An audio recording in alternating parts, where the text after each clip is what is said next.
So I was this young girl with big hair and big ideas moving out from West Texas to go to the big city. I just have to make Finn dinner and then I'll be there. I gotta go. I'm so sorry.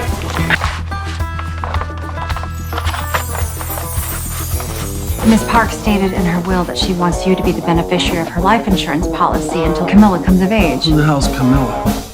She's your daughter. And your husband and wife team. Yes, we are. The movie Daruma is making Hollywood history. It's a miracle that any film gets made anyways, but one that has this subject matter filmed during this time period with this budget, it's a miracle. One of the things that surprises people about the film the most is, yes, it's a dramedy, but there's so much humor in it. Kelli, I want to ask you, as writer and producer, you have been with this project for a long time, nearly 20 years.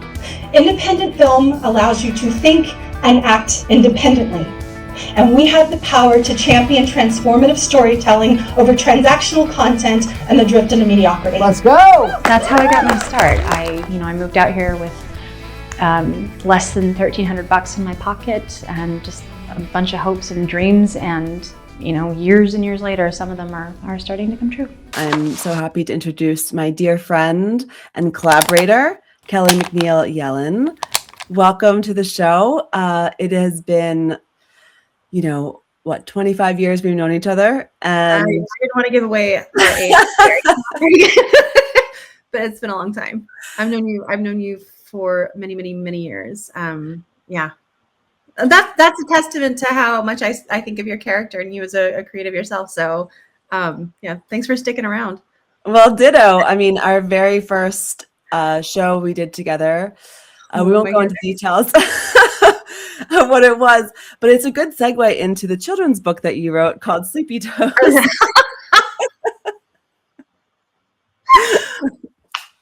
Yes. I actually didn't write that play that you were in. I did not write the play. I think. No, it was Michael Mullen, wasn't it? No, Michael didn't. Michael, my ex-boyfriend Jeff wrote it. My boyfriend at the time in my freshman year wrote it. So, yeah. Anyways, but that was not. It was about a guy who's obsessed with feet. Let's just say that. So this is going great. This is a great start. But I want to say the reason I'm so excited to have you on is because it's amazing how many. I feel like we're inventing kind of what it means to be a new creative in this world, and that is somebody who has so many different skills. We both started as actresses at USC, and then you went on to write many things. You started working in marketing. You wrote a children's book called Sleepy Toes, which was based not about a foot fetish. Not at all. It's a very clean children's book. It's a great book from Scholastic. So they would, I think, they might have something to say if it was of different material. Yes. Yes. And then, you're a successful filmmaker, and you also have found an independent PR consultancy firm, where you help fellow filmmakers market and distribute their films. Am I missing anything? I mean, maybe, but we'll kind of go into. I mean, it's a lot, and it's kind of a meandering career path. And I think that you said, what it means to be a creative in this kind of new creator economy. And it's interesting. I know you and I have talked about this in the past, but I had to get a day job to support myself. I had to pay for school. I didn't have family money coming in. I didn't have any of that stuff, and I had to get a job. And I majored in visual media and communications. So that was, I majored in theater, and I did a minor in visual media and communications. Okay. And for my minor, I got a job at a PR firm, as a paid internship my senior year. And that sort of, started the whole PR and the marketing career. And I was working for one of the bigger agencies in LA for a time. But I really resented having to do that. I really resented having to, go to the office for 40, 50 hours a week and, kind of do the daily drudge and, kind of slogging with the commute and all that other kind of stuff. And when I started to put together my feature film, which is called Daruma, Daruma, and it did take me 17 years to make, between, you know, writing the first drafts, finally getting it into production and out in the world. So it does take time. But as I was going about making that film and putting it out into the world, you know, I kept waiting for somebody to come over and, you know, the adults to come into the room, like some distributor, some sales agent, something to come pick it up. And that didn't happen. And I realized that I was going to have to be the person shuffling this through the entire time. And it's interesting that you bring up the book, because in a similar capacity, that's also how that piece of art, that piece of creative material got out into the world. If you want, I can go into sort of how making the book, you know, I can talk about that. I mean, publishing is very, very hard. And I think anybody who's tried to publish a book or get a literary agent or something like that can tell you it's extremely difficult. And I almost say publishing a children's book is more difficult, if not as difficult, as making a feature film. It's extremely hard. Wow. I didn't know any of this stuff. I didn't know any of this. I had an idea for a book. My grandmother used to do this sort of like meditative, you know, thing to get me to go to sleep at night when I would stay with her. And I just thought it would make a really cute, classic, you know, children's book. So I wrote the book. I illustrated it myself, which I'm not a terrible artist, graphic designer, but there are certainly people that are way more talented than me. And my illustrations. You illustrated the book yourself as well? The first time, yeah. Wow, So, I didn't realize that. Okay. Oh yeah, I have a whole background in a graphic design, art, like fine arts. So yeah, it's but again, like I always say to people that, you know, want to talk to me and figure out, like, you know, how can I do what you do? And I always say that you will use every single thing that you ever learn. Like there's no wasted skill set. You know, if you have a black belt, or if you are a really good plumber or something like, I don't know, like it will come up in some capacity. But I went ahead and I wrote and illustrated the book, and I used everything that I knew about marketing and PR to roll the book out, and I self-published it. And I premiered it at the West Hollywood Book Fair. I started a website. I hired a voiceover actor to, you know, read the book, and then I recorded it on a CD. And I had a musician do a lullaby underneath it and played it out. And I put together this beautiful press kit. Wow. And it cost me quite a bit of money, but I sent it to every single publisher that was accepting unsolicited submissions, because I didn't have an agent or anything like that. But I was like, I think this is a good idea. And I got very close with one very large publishing house, and they ultimately passed on the book. And this was like in 2011, 2012. And I thought, okay, that's a very expensive experiment. And I have the self-published book and whatever, it's done. 4 years later, I kid you not, I get a phone call from a woman at Scholastic. And she says, hi, I held on to your submission when you sent it 4 years ago. I now run this department. My boss no longer runs it. And I'm wondering, would you still like to publish with us? No. And I'm not kidding. I'm not kidding. And I was like, is this a joke? Yeah. Like, is this for real? And it was for real. And we published it. And I mean, and from the time that I got that phone call, it was another 2 years between the final iteration of the book and when it came out. And that's just how long it takes sometimes, because you've got to do your galleys and your spreads, and like it's a very methodical process. But the first thing that I wrote and like seriously tried to publish sold unagented to the world's largest children's book publisher in the world. Unagented. And did she tell you why she held it on for so long? What struck her about it, and why she why? I mean, I'm not sure why they didn't take it the first time around, but you know, I was doom scrolling the other day, and I saw this video where it was a little mini crocodile and it was a little mini frog, and this was not AI, they were real, but somebody was pouring warm water from like a tea kettle over both of them, and the frog was jumping away from the water, but the crocodile was luxuriating in it because it was like, oh, this is great. And it basically, the whole point of it was like, if people are not interested in what you're selling, like nothing's going to convince them to do it. Do you know what I mean? So if no matter how much they like you, if they want something that's red, they're not going to buy something that's blue. It's just not going to happen. It's like you can't convince someone to love you, which I've tried many times, but you really can't. And it's better that you pack up your toys and walk away at that point. But it does speak to the power of not waiting for permission for somebody to greenlight your vision and having to sort of build that world out yourself in advance. Because I put together that whole packet, and I'm sure that when they got it, they were like, what the heck is this? Because there was the book, there was a press release, there were bookmarks, there was that CD with the audio on it. There was a whole thing. Now, I'm not suggesting that this is going to work now, because that was, over a decade ago, and publishing has changed tremendously since then.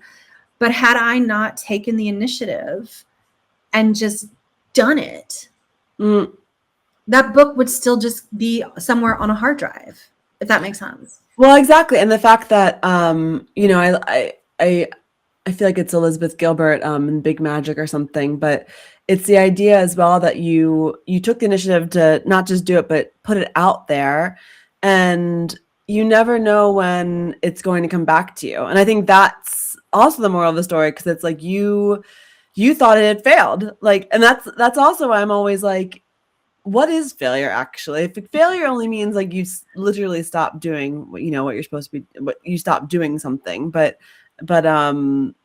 maybe, yeah, I don't know how I'm putting words in your mouth that maybe you felt like you failed, but like you felt like maybe there was no moving forward with it, or I thought it was done. I thought that current iteration, the one that I'd self-published, was completely done. And I didn't look at it as a failure. I looked at it as an experiment, and I thought, well, it was a very expensive experiment.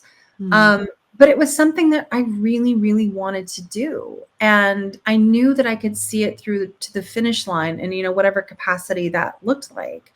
But yeah, like I still get checks for that book twice a year. Like it's still in print. I mean, there's not a ton of money, but like you know what I mean? It's a successful book. But it also, the process of having to learn how to publish something taught me a whole new skill set. I mean, I know about ISBNs and how to do formatting, and, again, all of this stuff that I would have never known how to do had I not been curious and trusted myself to say, like, you know what, I think I can do this. Now, I'm not saying like you have to have, hubris. You can't just be like, I'm the best in the world and I can do whatever without any guidance. Like, that's not how I'm saying that you have to operate. But I think a lot of people wait for permission before they do something, or they wait for someone to say, oh, pick me. And I never get picked. You know what I mean? I was always the last kid from dodgeball or whatever, like I never get picked. So I have to pick myself.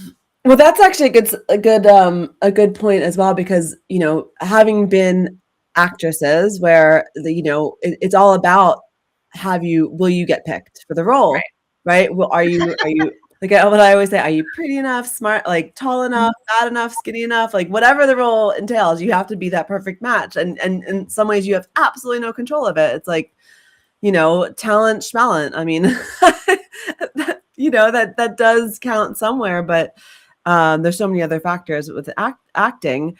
So is that part of the reason why you decided to go into writing and filmmaking, for example? Yeah. I mean, 100%. I mean, when we were first starting out, it was a very different business than it was. And I picked up a couple small parts, like I didn't ever make enough to support myself. And I just never broke through. But that doesn't mean I still had a sense of self-worth. And I thought, okay, what I have to say is valuable. Maybe I'm just kind of going at this the wrong way. So I really started to focus on the writing side of things. And I had drafted the first draft of Daruma, way before I started to really professionally pursue screenwriting. And I look back at early drafts and I'm like, whew, well, you've come a long way. But again, that's the learning side of things. And after I'd written Sleepy Toes, I decided to enroll at the UCLA Extension screenwriting program, and it's a phenomenal program. And you told me about that actually, and I did a session I think it's great. And I mean, Yeah. they're affordable. And I'm not, like, trust me, UCLA is not paying me to say this, but you know, I'll drop my Venmo if they want to slide into my DMs later. It's a great program, and they offer so many different courses for things that if you're just curious about, you know, and sometimes they offer free classes. Like I took one in November about, you know, collaborative children's, you know, publishing, because I'm still interested in it and I still want to learn more. But I enrolled, I didn't trust myself to just dive into it and say, like, I can write a screenplay, because I knew that there's technique and there's formatting and there's style. And having been an actress and having broken down, you know, scripts and plays for more than a decade, I felt confident about, you know, coming at it from the character work, but not from necessarily the technical standpoint of things. So I enrolled in the Screenwriters program, and I developed 2 scripts within that workshop. It was basically a 2-year program. And believe it or not, they did an annual competition, you know, after you had a certain level of classes and after you know, met a certain number of requirements. And if you had a feature film script that could be, you know, submitted, I won that competition with my script, Baltimore School of Charm. And they sent out this huge announcement industry wide. There was a, you know, article in Variety. It was like, it was a big deal. And that's what landed me my first agents and managers as a writer. Because you took this class to learn. Because I had, well, I do want to say yes, because if I hadn't have gone through the guidance of those instructors and learned how to do it and done the work, and literally, I mean, I wrote probably 30 versions of the draft. And again, I did a rewrite on it this year because I had a director interested in attaching themselves to it. Oh, and wow. I was ready to tweak it a little bit. So then that ended up going nowhere. I mean, being a writer and a creative is a lot of free work. It's a lot of free work, and it's frustrating. But again, it was one of those things where I mean, they did pick me in that instance. I'll say that they did pick my script, but I had to do the work, and I had to go and I had to put myself in that situation. So, but yeah, I started writing because I knew I wanted to create, and I knew that I could, there was more than what I was being offered, or if that makes sense. So I was like, I have to make those opportunities for myself. And so, because you had, you know, you had studied marketing, but also at what point do you start thinking about the marketing? You know, I had this problem definitely when I'm sitting down to write. I immediately start thinking about the marketing. I know there's like some real artists who are like, oh, I never think about it, you know, until the last page, because for me, it's all about the process and things like that. Where are you on that? On that spectrum? There was a fantastic article that came out in the Ankler this week about how the industry is changing faster than film schools are able to keep up. The curriculum cannot keep up with how quickly the industry is changing. And I read that in our alma mater and USC, they're actively trying to teach the students that monetization of their work early is okay.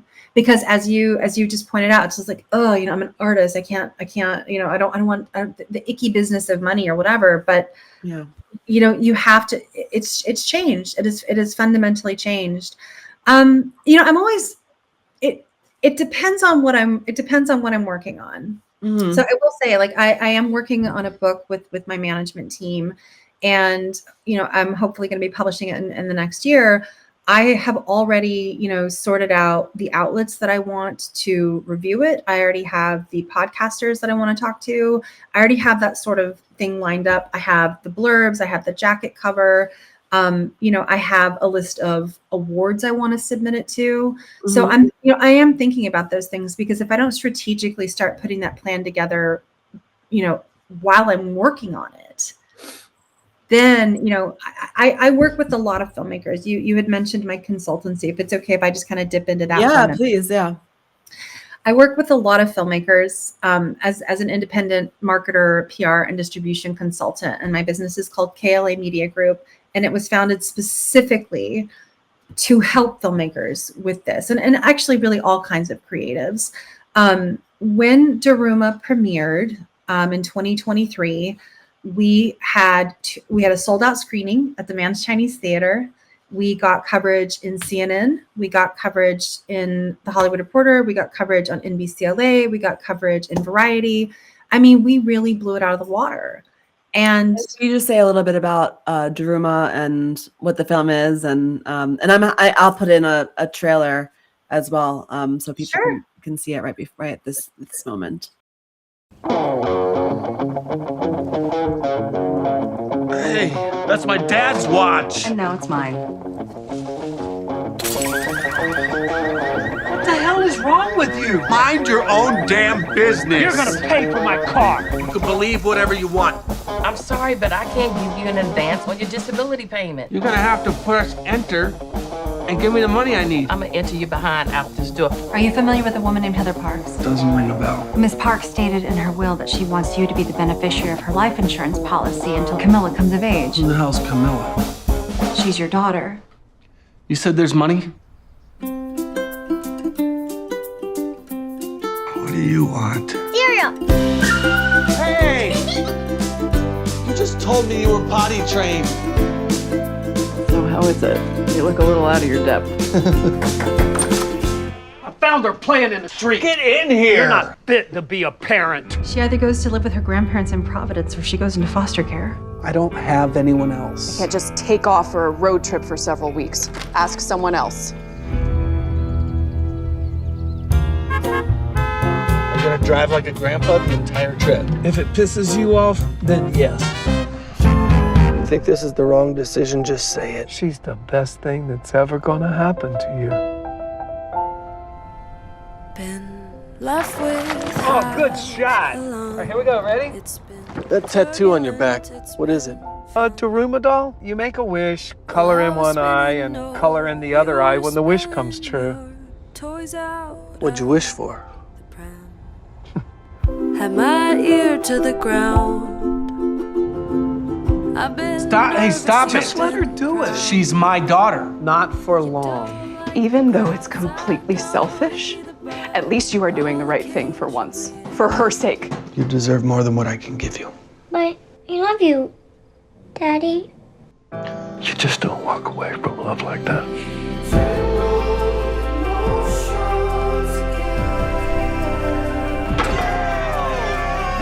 You said that when you let people into your life, you get hurt. You don't think about what you do to other people. You hide in that chair. You can't fix that, but you can fix this. What's wrong, Daddy? I'm afraid of what she'll become if she stays with me. Father and daughter. Nothing like it in the whole world.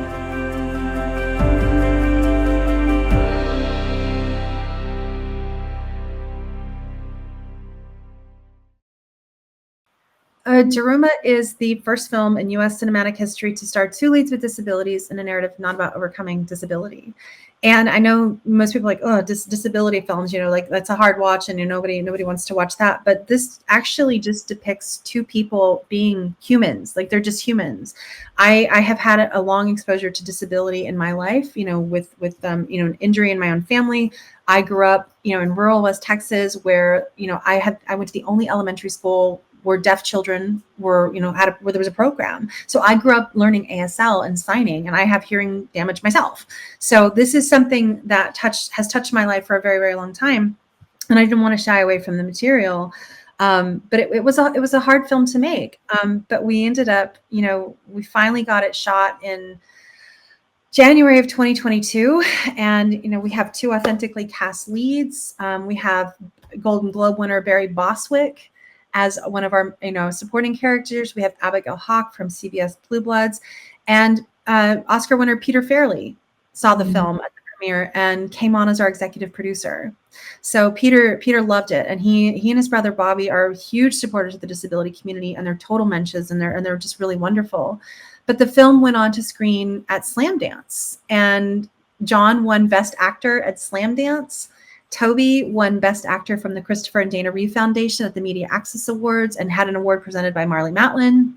And I got awarded an Indie in December of last year. And an Indie is the very first, sort of film awards program to really honor independent filmmakers. And I mean, truly independent filmmakers, not something that's coming like out of an A24 or Neon, something like that. So, but all of this work like from your own money, and it's your own money, it's your own time, and it's people think it's easy, you know, when you get an award, and I mean the awards are great, but like, you know, it's the work. It's learning how to say, I can steer this ship myself.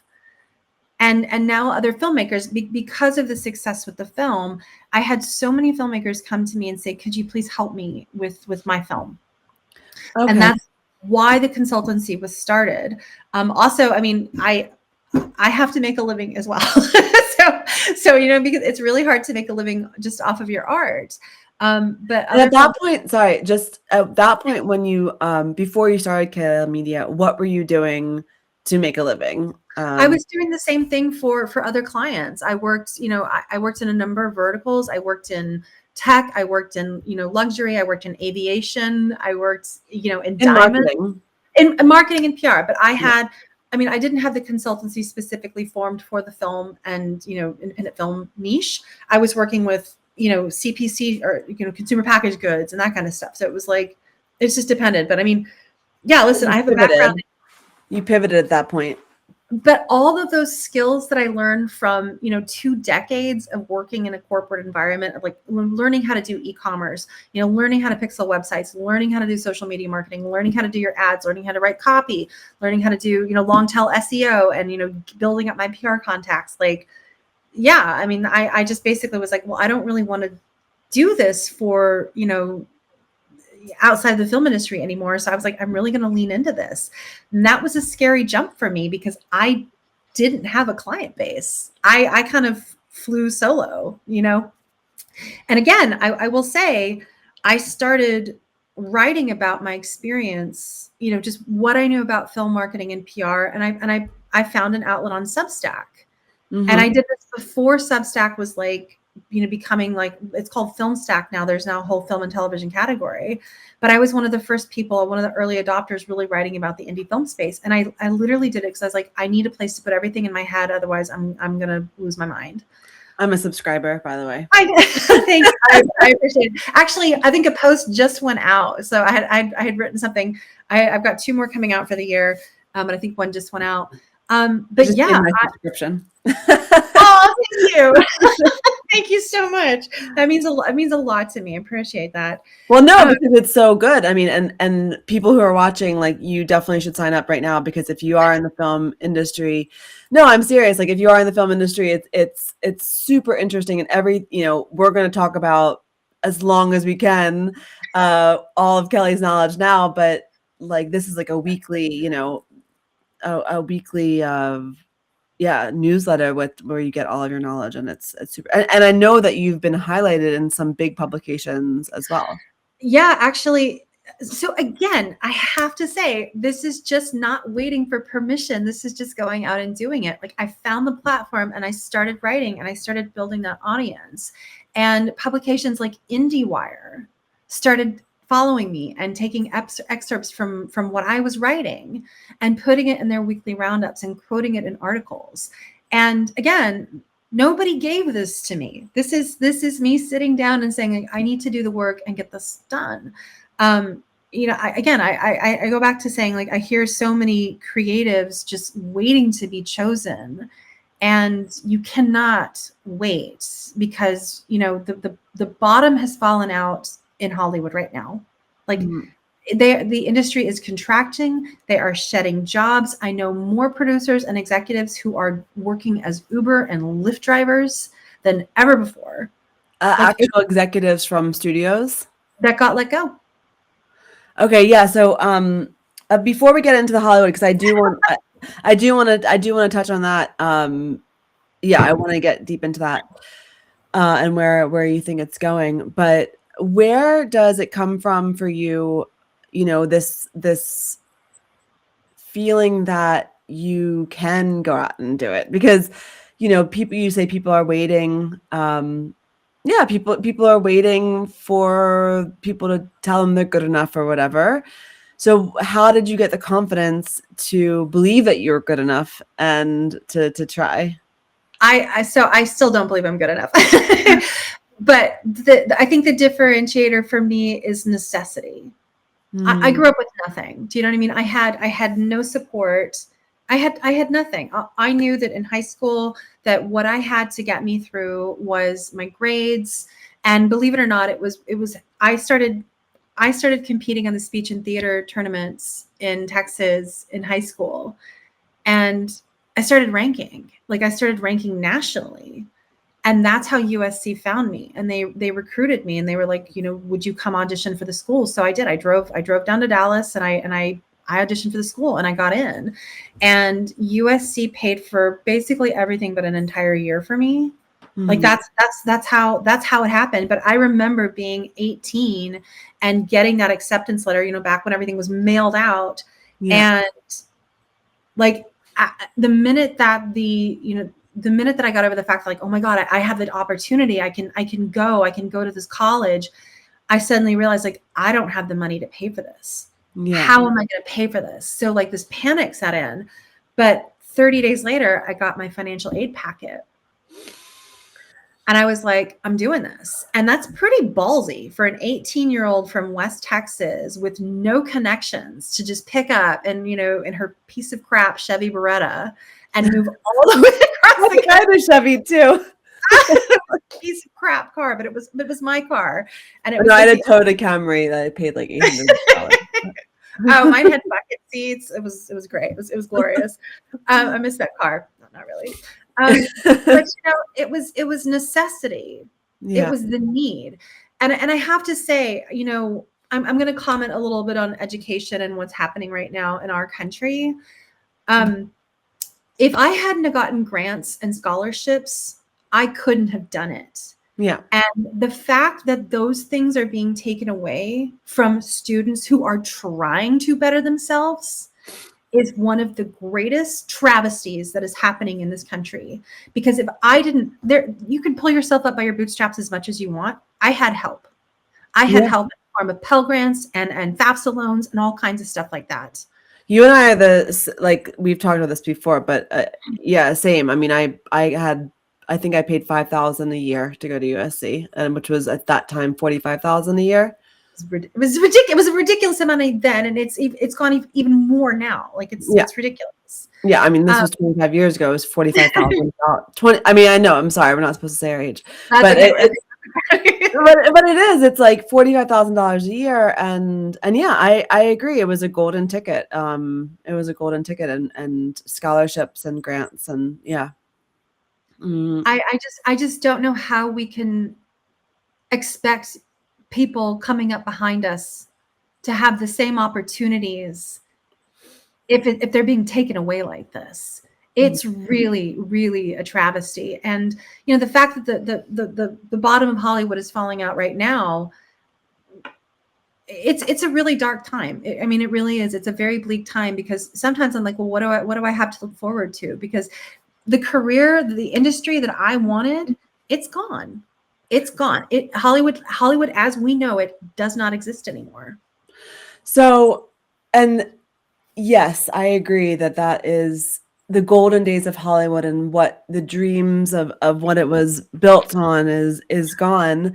But, you know, we were talking about this right before we got on the interview, and you do see that this could potentially be an amazing time for independents, right? Oh, yeah. To find their way. So tell us a little bit more about that, and how you see, you know, how you see it going, and what are the positive, like, well, let's talk about the dark first, and then let's go end on a positive note. Well, there's a lot that's dark right now. I mean, the whole reason that studios and the system right now, the business of over 100 years is folding in on itself right now, is due to a number of things. That's studio consolidation, that is shortened attention span, that is the, you know, utterly broken distribution, you know, system for independent films right now.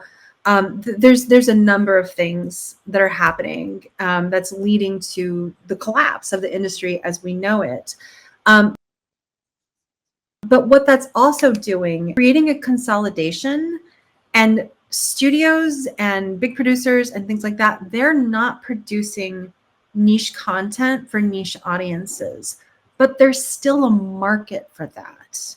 So I like to use this example. So and I call it the politics of pockets. And I don't know if you've read this on my Substack or not, but essentially, if you look at women's clothing for centuries, they didn't have pockets because it was thought that women didn't need to carry important things like documents, keys, money, any of those sort of things. That, why would a woman need that? Because their place is not in business or, in public, it's at the home, right? But there was a need. There was absolutely a need. So the handbag market sprung up. Okay, so there were no handbags before. We didn't get pockets. We didn't get handbags. Dressmakers would not change their rigid thinking and say, we're going to make pockets on women's clothing. So somebody else was like, you know what? There's a need. I see a market. I'm going to invent something, a solution for that problem. And they made the handbags.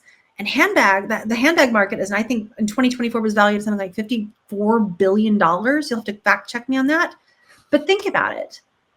If there's a need right now for content, for culturally rich content, because listen, I mean, Marvel movies are great. I'm not, digging in on the Marvel or the DC movies or the action movies. Listen, I just wrote an action movie. I think they're fun. They have their place. But other things have their place too in this ecosystem, and they're not getting any sort of, attention or they're not even getting made.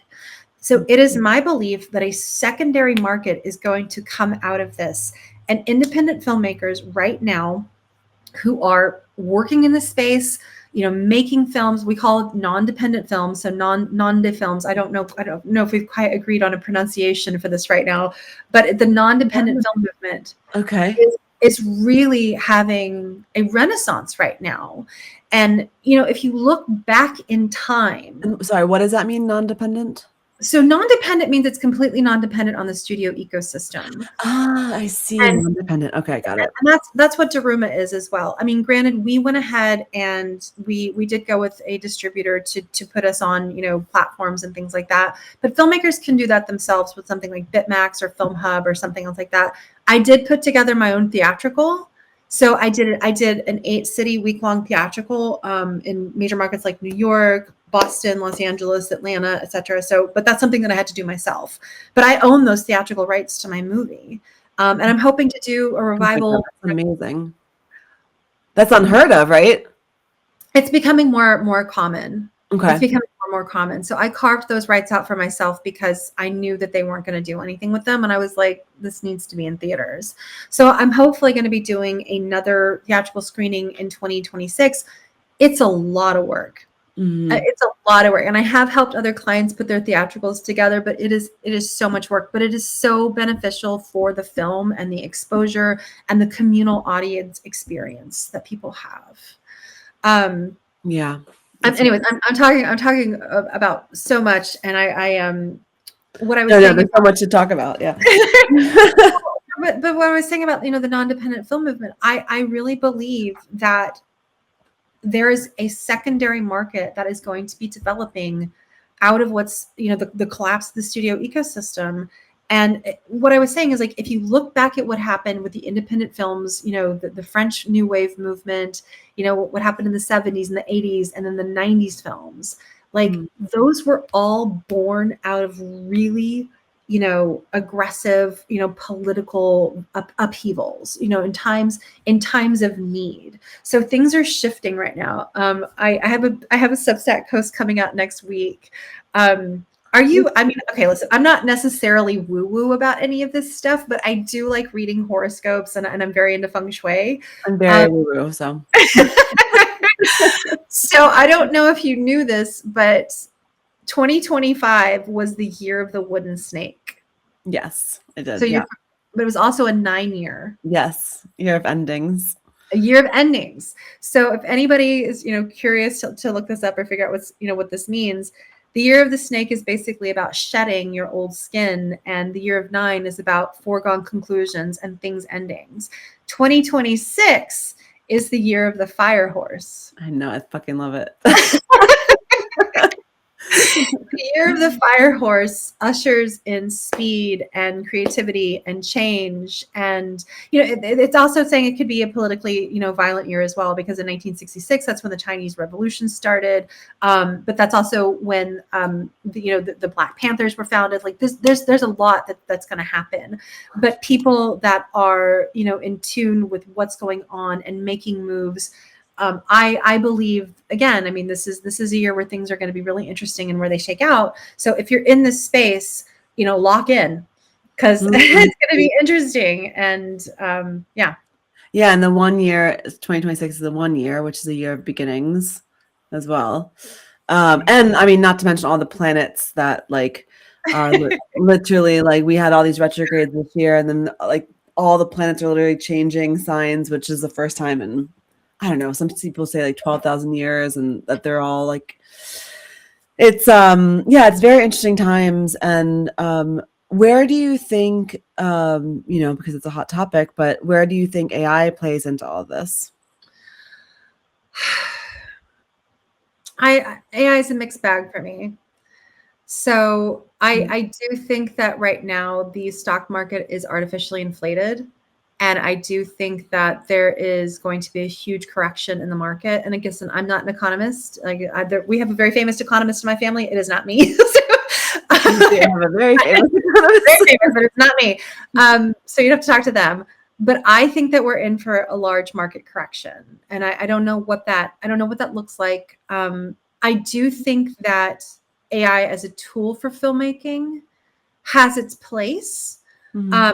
I am not a proponent of it replacing the craft, however. So, I wouldn't want it writing scripts for me, because listen, I saw a quote when AI was really starting to kind of come up and, get into the cultural zeitgeist. A writer said, I don't want AI to write my novel so I can cook and clean and do my laundry. I want AI to cook and clean and do my laundry so I can write my novel. But yeah, I think that, like with everything, there is a place for it. I will say, I tried to return something from an online retailer, and I could not get past their AI chatbot. And I'm like, I'm never gonna buy anything from this company ever again. So I do. Where is it in your process? I don't use it to write my material. I can't. Like whenever I write a script or something like that, like I just signed a producer's agreement earlier this year to work on a script that a producer had pitched me, like we're partnering on it. And when we signed our legal documents, I had to state that I am not using AI to generate any of my material.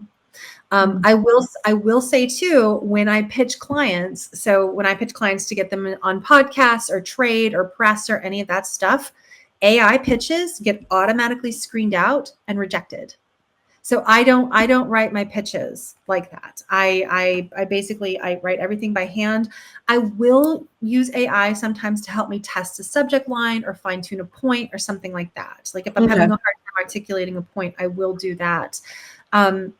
I haven't used AI in any of my graphic design stuff because I really haven't been doing like a ton of design or video editing. Like actually, it's one of the things that I wish I had taken the time to learn was editing on Adobe or something like that. And I just never did it because I'm like, I'm doing enough stuff. Okay, exactly. Yeah.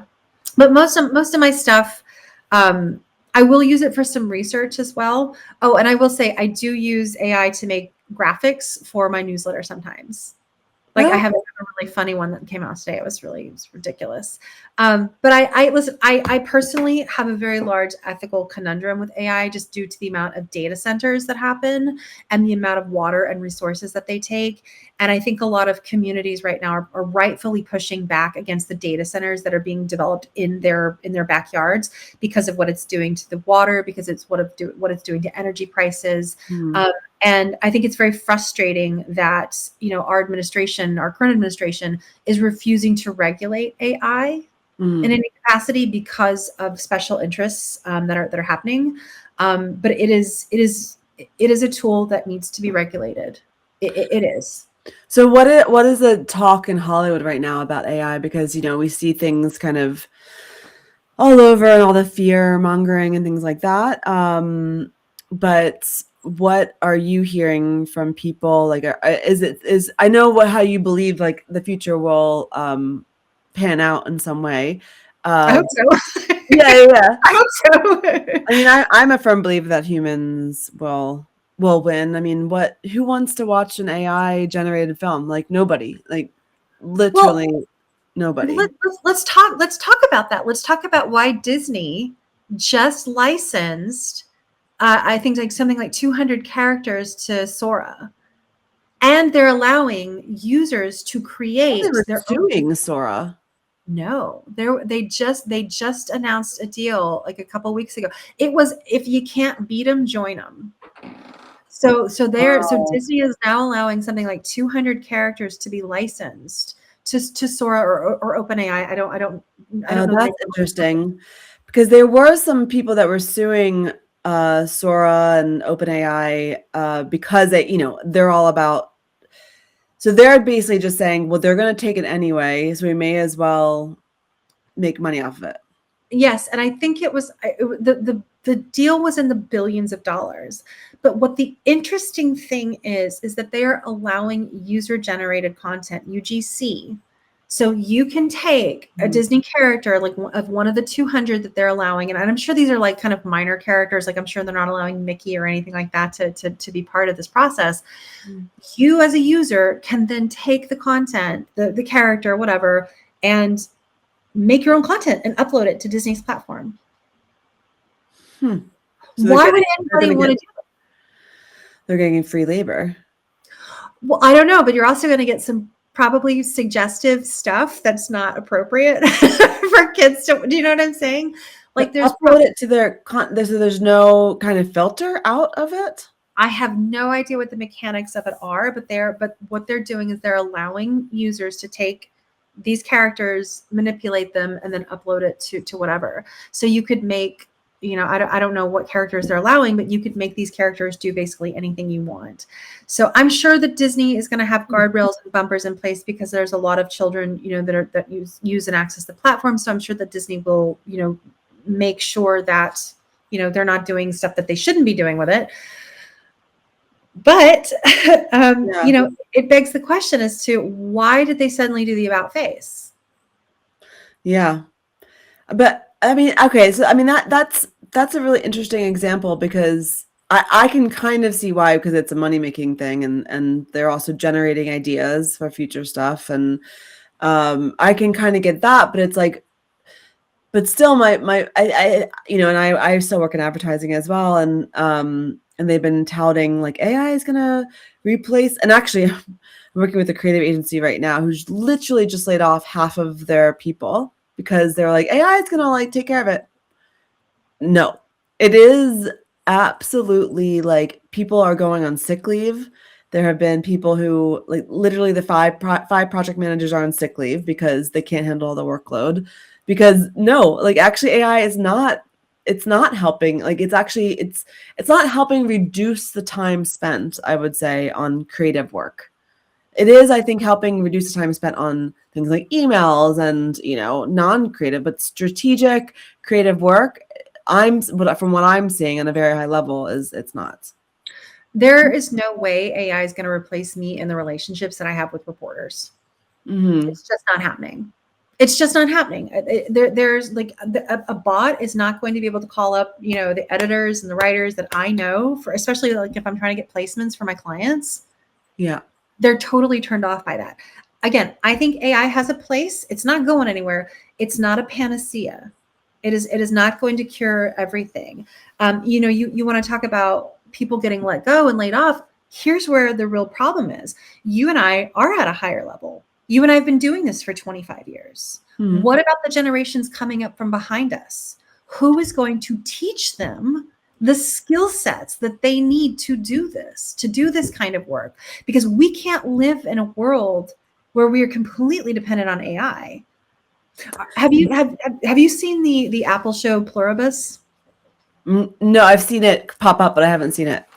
It is an excellent I don't want to say it's a satire about what it is like to live in a world with AI, or if it's just AI. It's Vince Gilligan's show, and if you don't know, he created Breaking Bad, and he's an amazing showrunner and writer. And Rhea Seehorn is the lead actress in this. And if you haven't seen it and you don't want a spoiler, then turn your camera off and turn this off and come back. Big spoiler alert here. Essentially, what happens in the show? All but 12 people in the entire world suddenly get afflicted by this virus that makes them all act as one organism. So they're all connected in their brains. So they're all like, we think and we feel, and they are the same persons that they always were, but now they're operating from this sort of like nebulous central cortex or whatever it is. So they all have the same thoughts, they all have the same things, and everybody but 12 people in the world have been afflicted. And Rhea Seehorn is obviously one of them. And she's trying to figure out like what the hell is going on. And she learns that as she's speaking to these creatures, which are people, that they can't hurt anything. They can't lie to her. Like they have to take care of her. It's very much like how you ask AI things, you know what I mean? But sometimes they'll give like conflicting information and they'll kind of dodge the questions. But she's like, if I wanted a hand grenade, would you get me a hand grenade? And they're like, well, why would you want a hand grenade? I just wanted it. They got her a hand grenade. Do you know what I mean? And she's like, what if I want the nuclear launch codes? They're like, yeah, I guess we'd give that to you too. And she's trying to convince these. And by the way, the world is like, there's no neighbors. There's nothing. Like there's nothing. Like she's all she has is analog tech. That's all she has. And she's trying to figure out, what's going on. And she gets, 11 or I think 10 of the other survivors together, because there's one guy in Panama who like is not wanting anything to do with anybody. Like he's kind of locked himself in a storage unit and he's eating dog food to survive. It's great. It's a great character. It's great. But essentially, she gets these other characters together, the ones that didn't get turned, and they're like, why would we want to turn the world back? Why? And she's like stunned. She's like, to save humanity. And they're kind of like, yeah, fuck humanity. One guy has surrounded himself with like beautiful women and is now flying on Air Force One. And he's like, no, I'm living the high life. I would have never been able to do this in my normal self. And so the real people, these are the real people, or these are the bots? These are the 12 survivors, the 12 survivors who didn't turn. But it is such an amazing look at like what our life, if we had an AI takeover, would look like, because what is the point? And honestly, this is a big reason I've never been like a huge like believer in the afterlife and the idea of heaven and that kind of stuff, because like, what do? You're just going to sit around and be bored all day. Like, I don't know, what do you do? But it's it's true. It's like, if you remove the challenge. Friction, yeah. If you remove friction in life, I think about this all the time. But I also think it's very connected as to what we do as filmmakers and creatives, and especially as a marketing and a PR person as well. I do think that we have an obligation. We have an obligation to fact check. We have an obligation to not spread false information. Listen, I intentionally avoid putting my clients on sketchy or dodgy websites or podcasts or stuff like that, because I don't wait. No. I'm a big girl. I can handle myself. No, but I'm saying, like, listen, there's there are a lot of publications, and again, we talk about media literacy. There are a lot of publications that in the last number of years, and this was discovered to have happened in Russia and in Africa.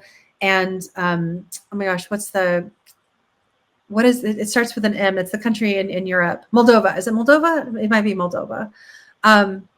Anyways, what they've done is they've purchased a number of domains in the United States that have real sounding newspaper names, like the Chicago Weekly or the Biloxi, Free Press or whatever like that. And they've all used the same WordPress templates, and they're pushing conspiracy theories out on them. They're not real writers. They're not real headlines. And AI is being used to do this as well, because it's just generating stuff. But then that stuff gets shared on social media.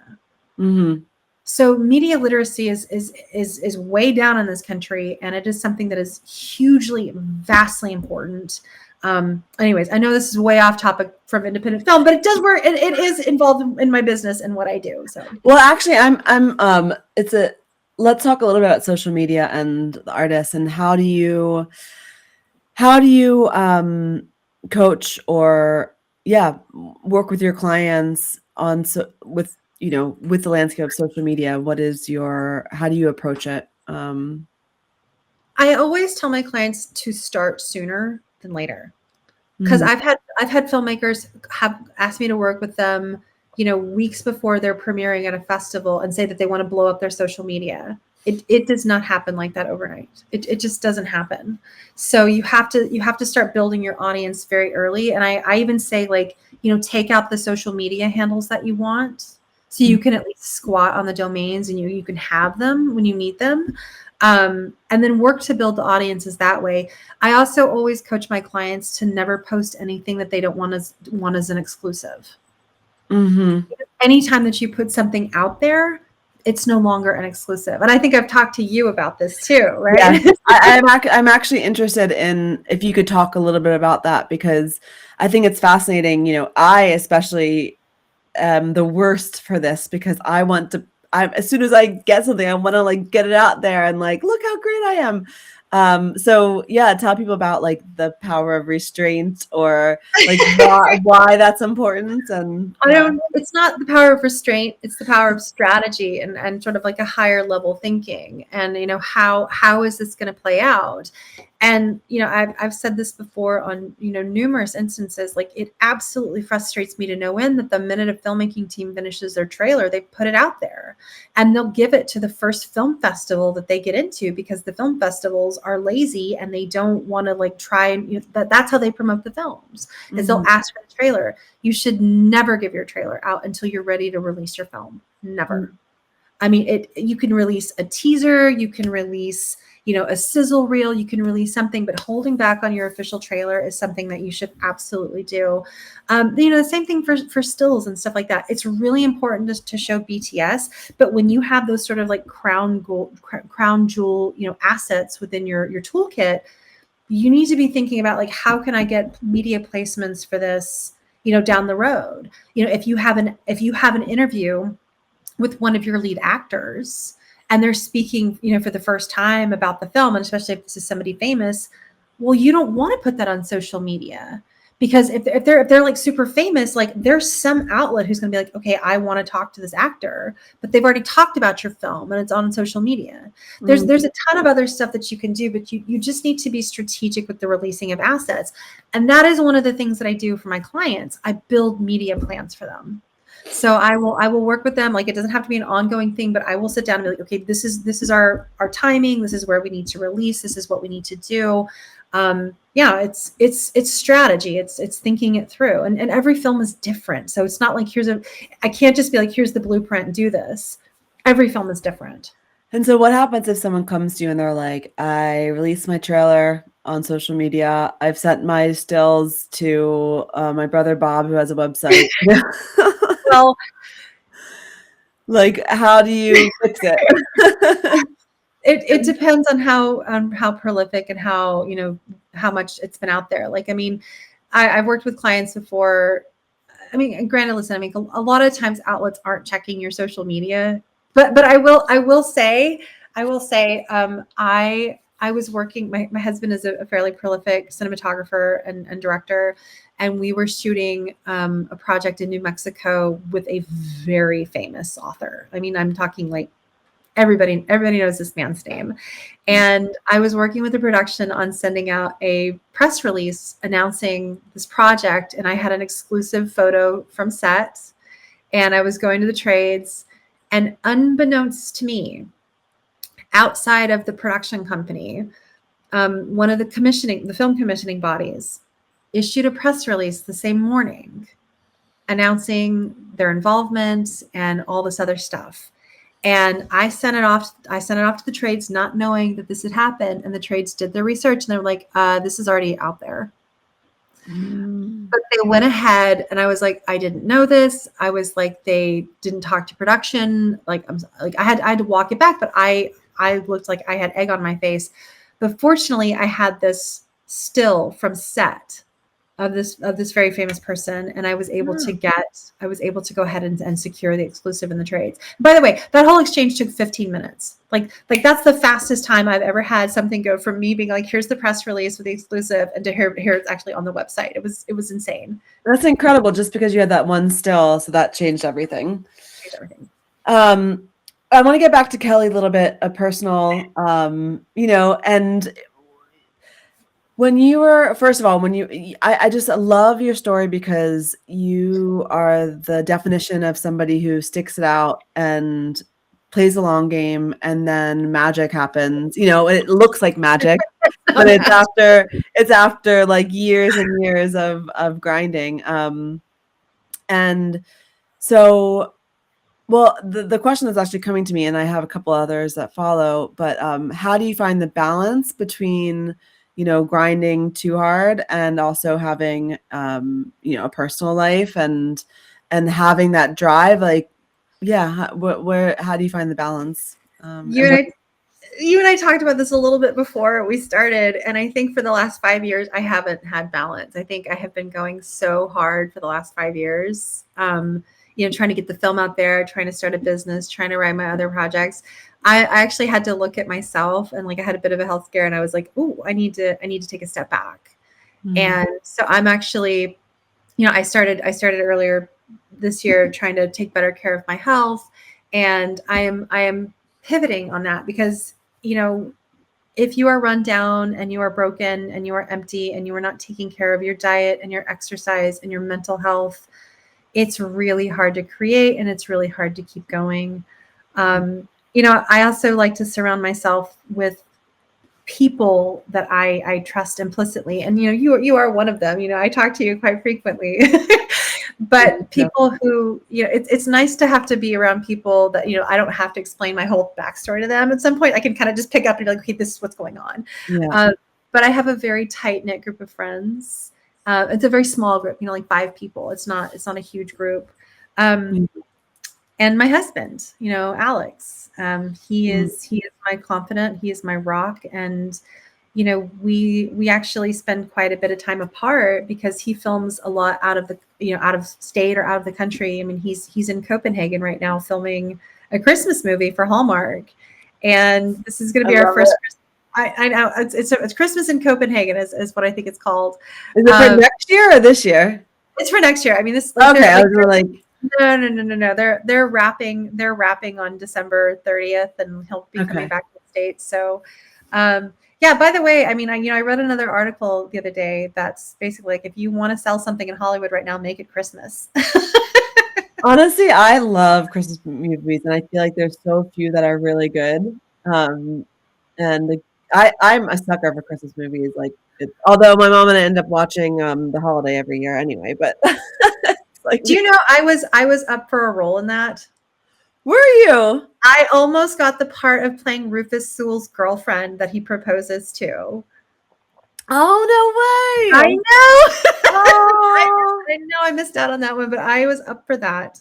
Oh, that's still a great story. I mean, well, it didn't happen. I would have loved. Like, could you imagine the residuals from that movie? Oh my God, I know. I mean, I still get residuals from a TV show called Numbers that I was a guest star on, and I'll get like, actually it's been a while, maybe because I don't live with the States or they don't have my address. I just realized I was like, I haven't got one in a while. Maybe they stopped showing it, but there was like every year, and it, this was 20 years ago. I would still get. Again, that's a system that doesn't exist anymore. What do you mean? So the residuals thing. So if you want to talk about the reason that, residuals are getting capped out and stuff, is like all the deals that they've done with like the streamers, television, like it gets capped out at like 2 years. Like that, you just don't get paid. That's why they cap the seasons at like 2 or 3 seasons, because they don't want to pay these massive amounts of residuals. It's crazy. So the Friends deal could never happen again. They're never happening again. Never happening again. I mean, listen, you and I both have friends who did, sitcoms and shows and stuff like that in the, the 2000s. And listen, I remember when people were booking commercials and making $45,000 off of one commercial. Yeah. And that's not happening anymore. I booked a national commercial in the mid 2010s. My total pay for that was like $3,500. It might have been a little bit more, but it was a national spot that ran for over a year. And so for national spots, even at this point, people aren't getting good big payments, even for the Super Bowl. They're all going non-union. They're all using influencers. It's crazy.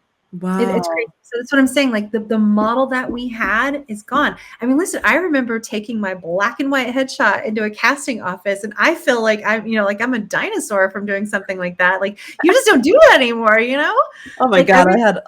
I worked in casting, so I would receive your headshots and Mark Sachs. I mean, he was actually one of the last casting directors to still receive physical copies. Like this was even in like 2008, 2009. He was still receiving the physical copies, and most of the other casting directors did not anymore.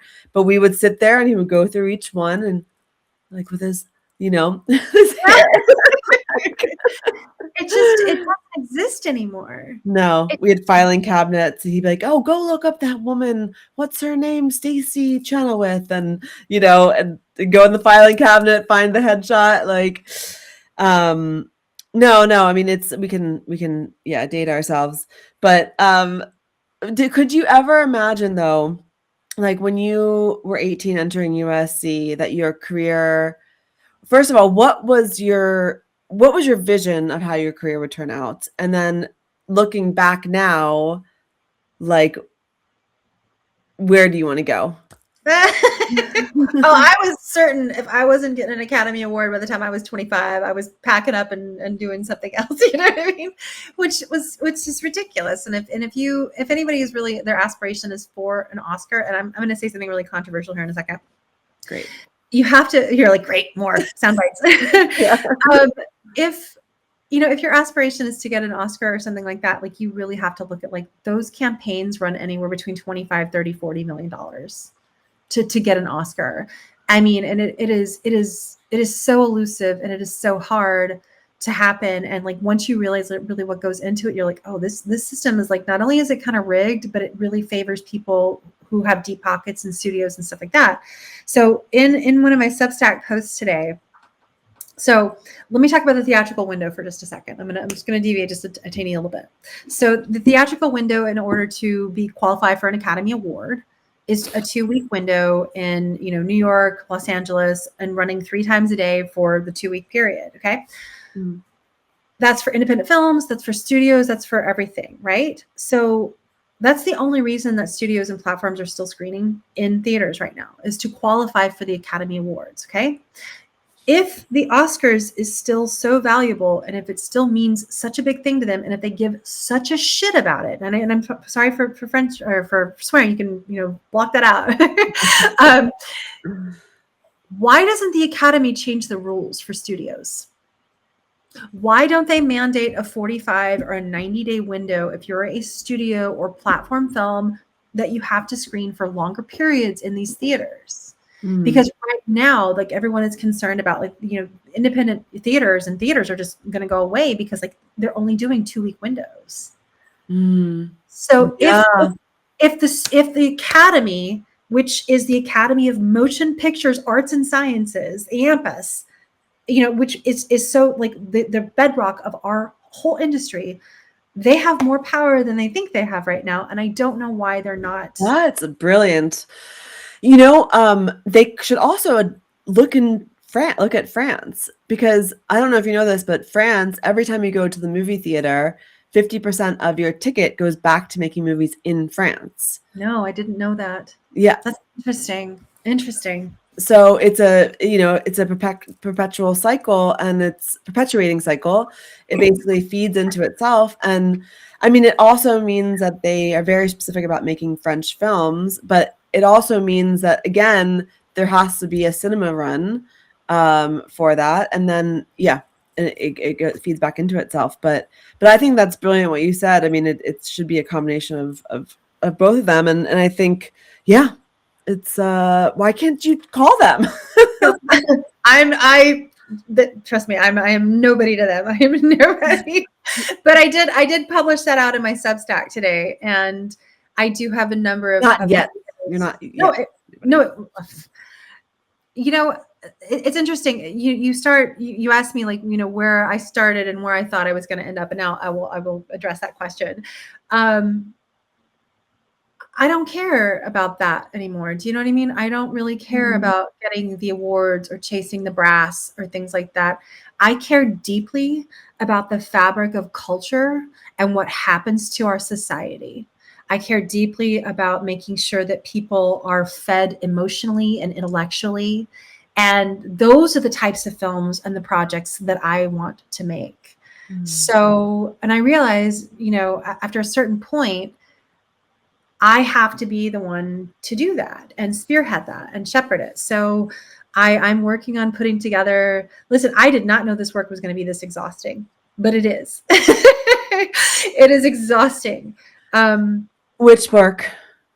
Being a creative, like making a film, like making a book, and, you know, trying to do all of this at the same time while helping others, you know, achieve their goals and their dreams, and also have to pay the bills and keep the lights on, and you know, do all of the other things, you know, take care of yourself. I didn't know it was going to be this hard.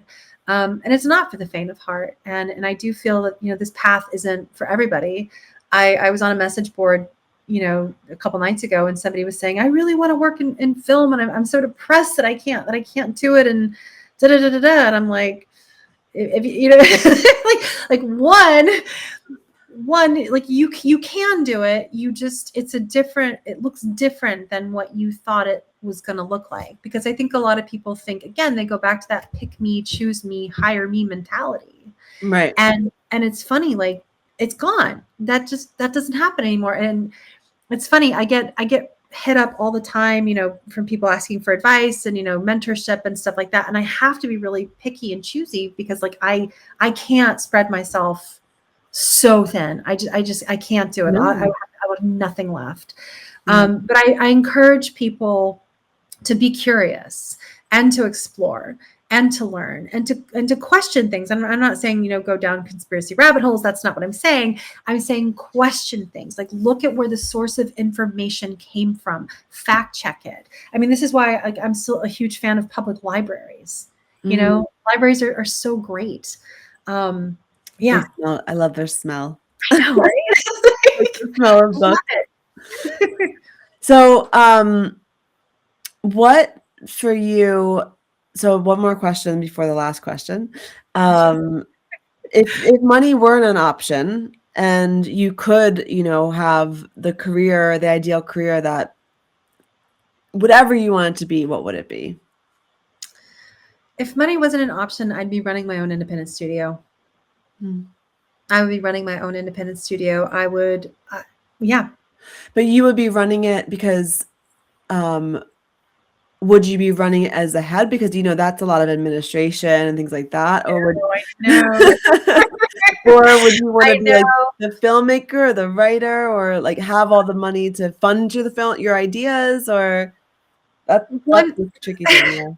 Yeah. So one thing that I've had to accept about my career path is that, and just about filmmaking and being a creative in general, is that there's a lot of heavy lifting and a lot of dirty work. And I'm not saying like, you know, scams and stuff like that. I'm saying like, it's just getting your hands dirty to be like actually rolling up and like, I got to do all this paperwork and I have to do this administrative stuff.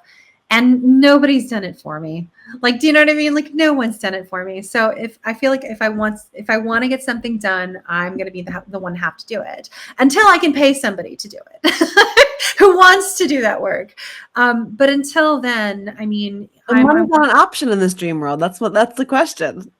Oh gosh, but honestly, like I would still want to have my hand in saying like, here's what our slate of films looks like. You know, here's the core values of what we want to produce and what we want to put out into the world. You know, here's where I think exhibition should happen. What's happened? Like, listen, I came into entertainment from the point of view of an actor. I fell in love with the idea of acting and like being in this. But honestly, like my world has become so expansive over the 20 some odd years I've been doing this. Like I'm not the same person that I was when I started. I'm totally different, and that's a good thing. That's a good thing. And I think being adaptable and being able to understand, well, I have to evolve and change as things are changing and around me, but I also have to be really resourceful, and not take for granted the opportunities that are ahead of me. I am an ongoing human puzzle and a piece of work. I am ongoing. Well, actually, that's a great segue to the last question, which is, yeah, what's the one thing you still haven't figured out about being an artist?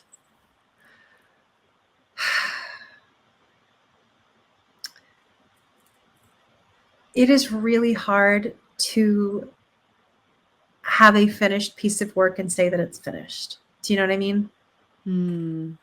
Because you can always go back at it and say, oh, I wish I could have done this differently, or I should have tweaked this. Like it's really hard to have the finished thing and be like, this exists in the world now. And it's terrifying. It's absolutely, I was having panic attacks before our screening of our film because I was like, I've been talking about this for so long and people are going to see it in its final iteration. And that is like my soul laid bare. That is my art. That is my time. And if it's terrible, then people are going to judge me. And I think that as an artist, that's something that you never really get over. It gets easier. But I mean, listen, one of my favorite movies is Heat from Michael Mann. I haven't seen it. Oh my God. It's like Al Pacino and De Niro. It's like the first time that they meet on screen, and it's Val Kilmer, and it's just, it's fantastic. But he remade that movie. He made it in the 80s, and then he made it again in the 90s. Now he's gearing up to make it again. He's making the same movie for 3 times. And I don't know what's driving that inside of him, because I think the 1990s version of Heat is a flippin' masterpiece. It is so good. The first one. I never saw the first one. Oh, okay. In the 80s, I never saw the first one in the 80s, but the one in the 90s is incredible. And then of course he's gearing up to do another one, and it's like, I don't know why. And like, and I think as an artist too, like, you know, does that passion ever go away? And I kind of, because it's a hunger. I mean, like, you know, I have to do this. I have to do this. There's nothing inside of me that says I can take a day off or I can stop. I mean, of course I can rest and, you know, recharge and things like that, but there's something inside of me that is just absolutely driven to do this. And, you know, will that need or that desire ever stop? I don't know. And maybe I don't want it to, because that's the day that I won't have anything to say, or I will no longer be on this earth. I don't know. AI has taken over. So where can people find you as the marketer, and how can they read your newsletter, and anything else last words that you want to say? I would say, so people can find me on my Substack, and my company is called KLA Media Group, and the Substack is called Marketing and PR for Indie Films. So I intentionally chose a very generic name for the publication, because that's what it's about, you know. It's about marketing and PR for indie films. The last thing that I want to say before we sign off on our interview is I want to ask if people are familiar with the concept of Wabi-Sabi. Okay. Are you familiar with it? No. So Wabi-Sabi is one of those Japanese terms, and I love how the Japanese and the Germans have words for everything. They always have like a word for everything. But the concept of Wabi-Sabi is finding perfection in the imperfections. And if you have a teacup, for example, and there's a tiny chip on the teacup, it is that imperfection that makes... Bless you. Start that part over again, because I was like, no, because I think that this is actually making it perfect. It's perfect because you've punctuated it. You've proven my point. That is the perfection in the imperfection. And I think that is invaluable, and what humans are going to gravitate towards. You and I are already seeing AI slop. We are seeing AI content. We are seeing things that are clearly not generated by humans. and we see no value in it. There is no value. The value is in the humanity, and it is in our imperfections. I love that. Thank you, Kelli.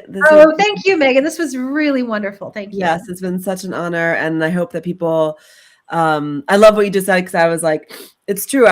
I sometimes catch myself, being a perfectionist, and I think it's so important as an artist to allow ourselves to be. And even with Whimsy and Grit, like, so much of this is talking about that, and I want to get it right. I want to get, to help people like learn, but through this whole thing, I've learned like the best way is to be myself. And, at first I was like, I need to get like famous people on the show. And I'm like, no, I just need to get like people I know who have great wisdom, like you, and have incredible experience that have allowed themselves to live this incredibly rich life.